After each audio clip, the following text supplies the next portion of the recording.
Hello and welcome to a Q&A. We're going to go through some of your questions that have come in and probably put our own questions in as well. And then we're going to talk about DRIVETRIBE kind of generally, who we are, what we are, where we are and where we're going. That was good. That was beautiful. I just thought that spontaneously then. I enjoyed that. Do you want to mention the car that we're in as well? We are in my beloved Raptor, which is one of my favourite things in the world, the Tangerine Dream. The Tangerine Dream, given kindly by Trust Ford. Yes. You must remember that because you know it's not yours forever. No, it is, because they'll have to prize it out of my Yeah, dead they've fingers. kindly let you have it for a bit, yeah? And what's better still is that because we're doing this today and it's on camera and can be seen up front, it's been cleaned. It has been cleaned, yeah, you're very lucky actually. The Tangerine Dream is very tangerine today. Yeah. And I put the exhaust on loud because I'm a child. Have you actually? Yeah, but not loud. There's one stage louder than this. This is just a bit loud. So Just so that you know it's there. Burbles in the background. Should we have a brief recap over 2025? Okay, well, it started in January. It's felt like quite a mammoth year. I've had simply the biggest year ever. Yes. Me too. Yeah, well, it's been a big year. Highs and lows. Yes. Yes. So that makes for a good year if you've got the peaks and the troughs. And the troughs. And the average out in the middle. But the wavelength of it has been quite extreme. Yeah, I'm tired. Yeah, me too. I don't know about Me you. too. I don't want to do 2025 again. I would like it to be a bit quieter next year. But we've done some really cool things. On DRIVETRIBE? Yeah. Yes, we have. What was one of your peaks? I really enjoyed when we messed about in the Mustangs. Oh, I knew you were going to say that, you little copycat. What? I know you read that from my brain. I do not have that ability. It's probably just as well that I don't, because I don't want to read what's in there sometimes. No, it'd be bad. It's a weird place. No, I really enjoyed the GTD. I loved the Mustang trip. That was so much fun. Things that I've done that I really enjoyed as well. I loved driving the GT3 at Dunsfold. Yeah, that was cool. And what I liked about it was I got to do like a mini version of what I used to do on shows. And I think we're quite good at that. And I remember the first cut I sent straight back and said, this is the best video we've put out this year. You knew what you wanted to say and you said it. You had the car to do it, you had the track to do it, and it worked. But we've talked about this a lot in terms of your trajectory and what you do, and that it's getting both in. It's the kind of slightly old-fashioned way that I used to do it on the car shows, when I would write a script, think about it, and then we'd make quite a considered piece. Yeah. But sometimes it's best just on the fly for the modern world, and that's kind of where your generation comes from, isn't it, as well? I think so. With the introduction of things like AI, you can now look up a car and AI will sort of tell you kind of everything you need to know, but it'll also not tell you anything legitimate about how it feels. And that I think you still need a human for. Yeah. In a world where AI is taking over everything, I think that is something that they can't do. And it can't tell you how a car feels to somebody who's driven a lot of other cars. Yeah. If you've driven everything like it and then you go and experience it, your views, your reflections will be relevant. But you're just trying to make sure we still have jobs. Yeah, I'm slightly terrified of AI. I find it a bit scary. Are you? Yeah. I'm terrified of change, that's why.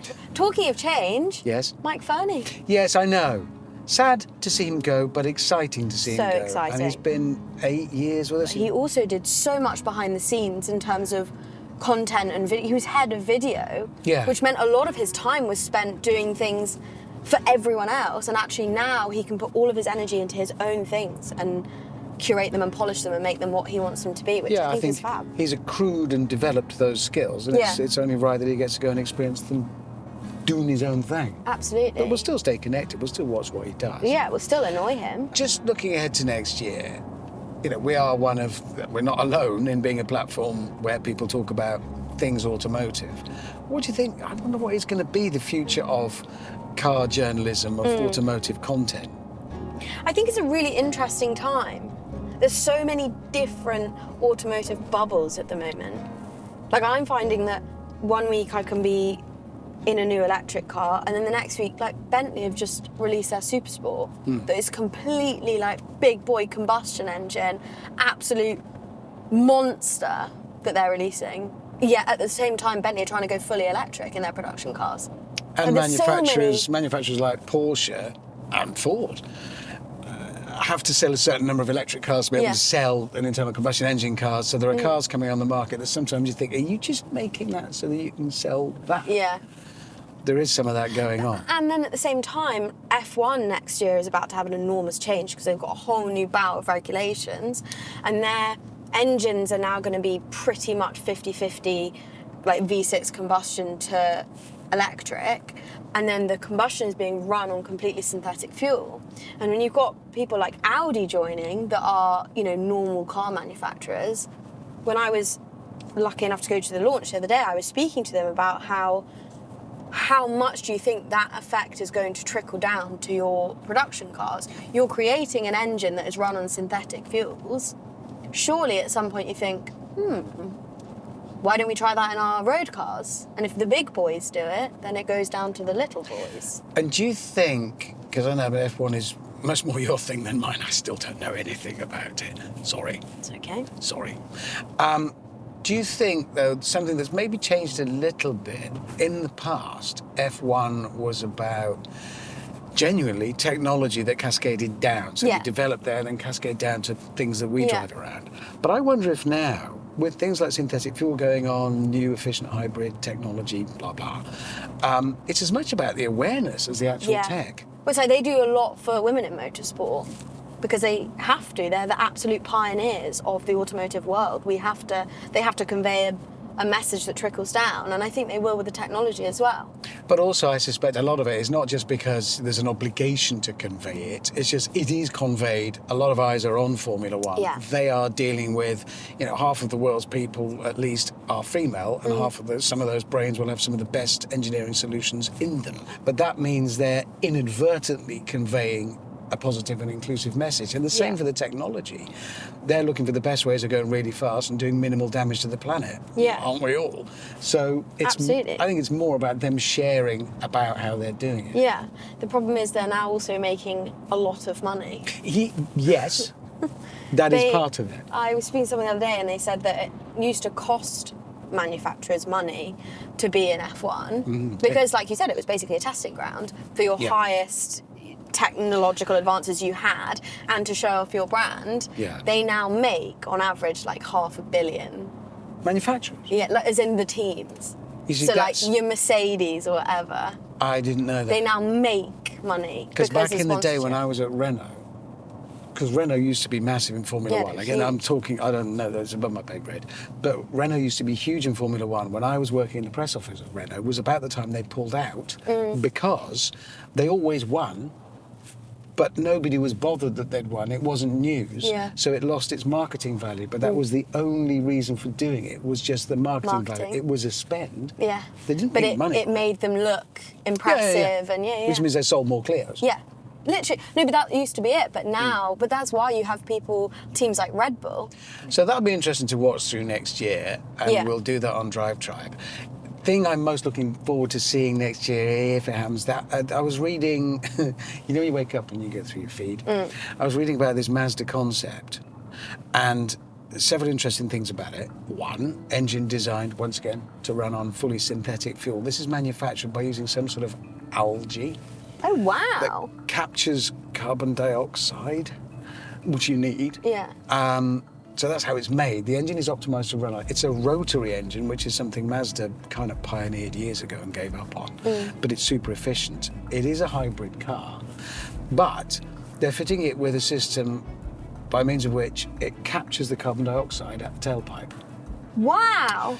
Which means the car effectively could be carbon negative. Yeah, because it's like running on itself. Yeah, and are talking about then using that carbon to make effectively carbon composite materials to make cars out of. God, that's so clever. So the whole thing becomes circular. Yeah, I do feel like it's our duty as well to share that, and that's why we've just launched DRIVETRIBE Collective as a sort of meeting place for us, for friends of the channel, for big names in automotive in all different ways. Like you just said, there's so many new cool things happening that will change the landscape. I did a classic mini day at Goodwood the other day, run on synthetic fuels.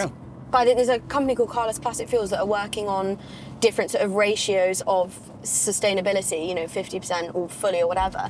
And I was in like a super tuned up one of Nick Swift's minis. I mean, it was a monster. Wow, one of the original ones? Yeah, it was terrifying yeah, it will be. to drive. Really angry. Genuinely the scariest thing. And it was wet at Goodwood. Oh, perfect. Scariest thing I've ever driven in my life.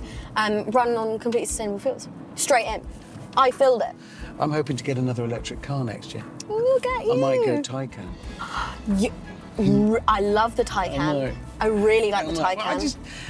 Because for some uses, it's absolutely perfect. It's perfect. But for other uses, my Mustang is absolutely perfect. Yeah. I'm only going to do a few thousand miles a year in it. Its carbon footprint won't be that big. Oh, sorry, I'm just quickly thinking to next year, and things that have got me excited is rallying.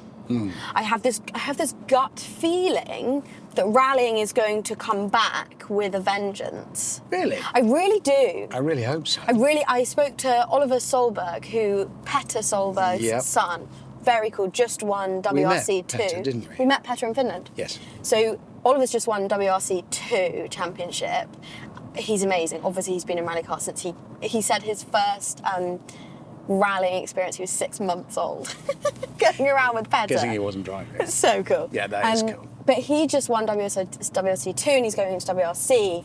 And very interesting talking to him about what rallying needs to essentially come back. I mean, it's still going. And when you go to places like Portugal, where it is still absolutely adored, they get like 800,000 people across a weekend. So the love for it is still there. It's just kind of squirreled away a little bit.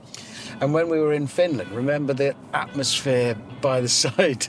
Oh, it was just amazing. like a completely different to circuit. Yeah. But a great event nonetheless, and a really good feel. Everyone's seen the videos of, stood on a hill in the freezing cold and one goes so close to you, it like rattles your entire skeleton. Yeah. So there's going to be inevitably motorsport, but in the broadest sense on DRIVETRIBE. And I'd love to explore that rallying thing. I'd love to hear more about tech. I'd love to hear about the high-end concepts like that Mazda that captures its own carbon. But also, I'd like us to do more of those straight-up car reviews. I would too. Yeah. I'd really like to do some, but I'd like to try and do it properly. Yeah, well, absolutely. I want to hear what... I'm 56 now. Yeah, sorry, it's cold. We need to hear what a new generation is thinking of cars now, and I think I want to see us. I want us to do road tests, but from the point of view of 20-year-olds. Like what I take from a car will be different from what you take to what someone else takes to what someone else takes. So I think it's really important that we are collaborative in the way that we discuss. Again, going back to DT Collective, it's a way of thinking collaboratively because it's a discussion. But is there a car or cars that you would like to do a review on next year to get? There is a car I'm driving next week. I don't know what order things will go out. So you might have seen it, but you might not have seen it. But it's an 812. Oh! Which is my favourite car. Finally! Which is really exciting for me because I have had this weird obsession with a Ferrari 812 for a little while now. Yeah. And I don't really know why. Never meet your heroes. And everyone I've spoken to that has one says they're pretty awful.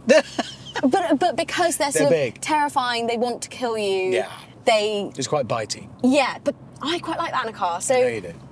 I'm very excited to drive that and genuinely think about it as, how do I feel about this car? How does it make me feel? Completely subjectively. Here's a really interesting conversation I had in China last week around electric cars, because there's a generation there, anybody of your generation, a lot of them grew up only with electric cars. Only with electric. And one of the influencers over there was talking to me about how, it's really amazing. I was in the car with another influencer in a petrol car, internal combustion engine. And they said, whoa, what's happening? Why does it keep moving and shaking? They'd never driven But that's the thing as well. Like, you have to think more broadly across the world. We're in teeny tiny UK. Yeah. And actually you go somewhere like Norway, and they're completely electric in the entire country. And so there will be generations for whom the sound of a V8 isn't evocative and suggestive of power and potency, it's just a racket. Yeah. Whereas a silent car making other noises and different types of movement will suggest all of those things. I don't think cars will ever stop being used to signal. Yes, yeah. They'll always do that. Yeah. But the messages will be slightly different. It'll be getting to the same point, but the language will be different. Yeah. That's the word. I want to get a new car. Why? Because I love my Mercedes so much, but I also know I'm going to become the person that never gets rid of their car because they love it so much and they form a connection to it. I need to cut that out quick, because otherwise I'm never going to get a different car. You're so much less sentimental about it. No, I'm trying not to be, because I can't have a field full of cars that I love but don't work. Okay. But this decision of getting a new car is wrecking me internally. I notice a certain tension. Because I can't think rationally. Because if I thought rationally, I'd get something sensible. Got it really bad. But I don't want something. I want something that I look at and I absolutely adore. And I'm around cars all day, every day. Oh, no. So one day I'll be like, oh, I love that. Next day, oh, I love that. Are you going to ruin yourself? I think I might just start getting trains everywhere. Then you haven't got to decide. Okay, we should answer a couple of questions from our subscribers. These are your questions that came in. Sorry, my reading's not very good Do you today. want to borrow my glasses? What's one, this is from user 2323, what's one new feature of cars that you think is pointless and one that you think is essential? Can I start? Yeah. Lane assist. Oh! Holds you in the lane. Yeah. Why am I fighting with my own steering wheel? Yeah. Why am I in my car having an argument? I don't like it. And if you can't stay, you probably shouldn't be driving on that. Well, yeah. It really actively bothers me. Can't do that. And also, it's about 1,000 layers deep to switch these things off. Oh my gosh, don't. Unless there's quite a lot of manufacturers have built in shortcuts. Yeah. Do I you know know- the button do you know on that. so- I know the button on that wheel. There's quite a lot of built that in. Yeah, clever. The one that gets me, it's in the same suite of things. I hate this. One of my cars does this a lot. Keep both hands on the steering wheel. Oh my gosh, yes. And then it's, I have. Yes. And then the only way to prove it is by going, yeah. Which if you're on the motorway, Yeah. then the lane assist is having a heart attack because it's stopped trying to change lanes. I'm arguing with the steering wheel and now the wheels are telling me to stop. Yeah. How do I take, I've got my hands on the wheel. Leave me alone, Yeah. let me drive. Yeah, that's just annoying. And what do you think is one that's essential? Heated seats. I love a heated seat. One that's essential. And all our trucks have heated steering wheels. They do, yeah. Okay, well, that's because it's winter, it is. Ooh, Richard, what's your favourite modern car? This is from Vits Patel. I'll sort of make it a bit easier. What is one of your favourite cars that come out this year? I love the little electric Renault 5. Yeah, you did like that. I absolutely loved that car. It didn't fit my life, so I wouldn't have one, but it was cool, I yeah. loved it. I do love the Dark Horse, Porsche GT3. I love a lot of cars, but we're very lucky because we get to drive loads of cars. It's kind of, as I said about the Renault 5, I loved it. If my life were that, I'd be really happy. It isn't. So I can't say I totally love it, or I'd be trying to find a way to buy one. But isn't it interesting that of the cars that come out this year, there are so many different types of cars to fit different types of lifestyle? Yep. It used to be a car was a car was a car. Oh, it's doing this job, doing your job 20, 30 years ago. All you could talk about was, and they're now putting electric windows in the back as well as the front. Literally, that's all that would change. Yeah. It was impossible. You couldn't say anything. There was nothing different. To say. Yeah. And then the question to me from Vits Patel is, what is your favourite classic car? So I've always said like a Porsche, like a 930, very cool, very, very cool. I've always loved your E-Type, I think that's cool. I always used to enjoy a Lamborghini Countach because they're just so legendary. You have to drive one day. I would love to. Please do. They're just, but also now... They're terrible. Yeah, but that's great. I know. I love a terrible car. They are. I specialise in terrible cars. But also a Lamborghini Miura, I think, is beautiful. Oh, very what? beautiful. Yes, that's up there. I bet you don't feel anything for all the sort of fast Fords that have been going, the RSs and all that.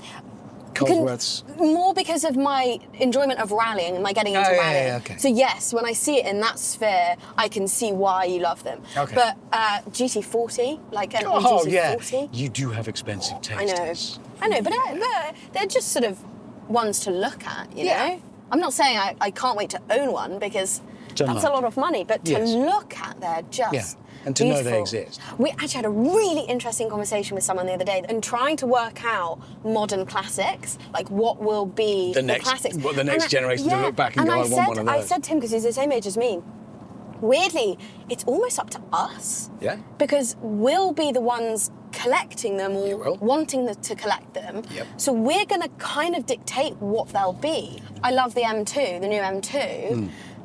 I mean, it's way too early to say it now, but I promise you that will be a classic because it's so different to the old M2. Like, the shape is so different. The vents on the front, people hated them, and that's when you know something's going to last. If they divide opinion that massively, like the new Defender.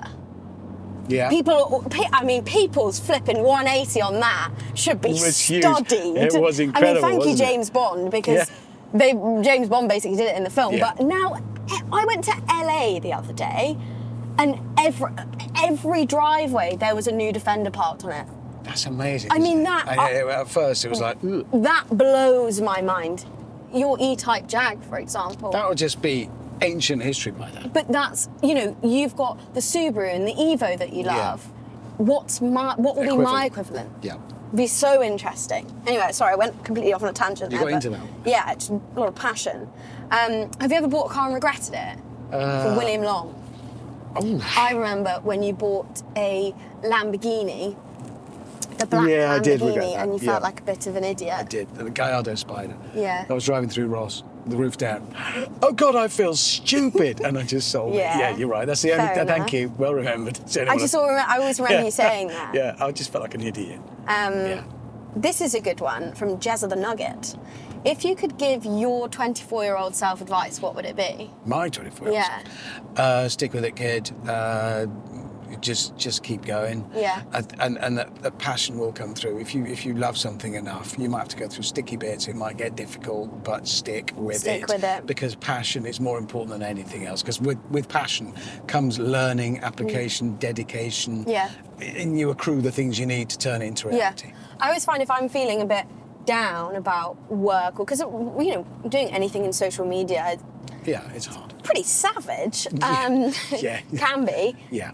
If ever I'm feeling low about it, I just go to the workshop. Turn my phone off and I just come to the workshop. But I know exactly what you mean and why, and I've seen you do. For me, it strips everything away. Yeah. It's just I just want to be around the cars. I will go and chat to Jamie in the paint booth. I'll go and annoy Isaac. Go and stand with Matt, and I'm like, this is why I do this. That grounds you back. Because I love this. Yeah. I totally get that, and that's actually very wise. You rightly say working in social media is just, it can be, but you've just got to... Or I'll just spend the day with people that also love cars and I'll just chat about cars. I'll go to the pub with my mates. Okay, one more question. Yeah, before we get back to the workshop. Have you ever driven Lizzie, and have I ever driven Oliver from Car Spotting Somerset? You've never driven Lizzie. No, I haven't. But I've driven Oliver. No, I haven't. No, you haven't. No, I haven't. I've driven Daphne. The bigger one? Yeah. Should we do it? Oh, we should do that. That could be a fun thing. Let's think of something we can do. Suggestions, we should do please. That. Yeah. What can we do with that? Would Lizzie and Oliver on tour. They're very different things. They are.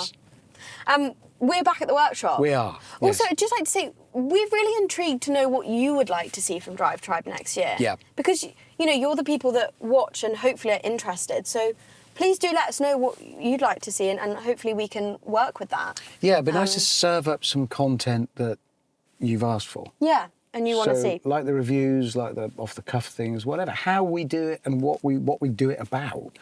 Talk to us. We'd like to know. All right. For now, we're gonna go. Yeah, coffee. Yeah. Bye. See you soon.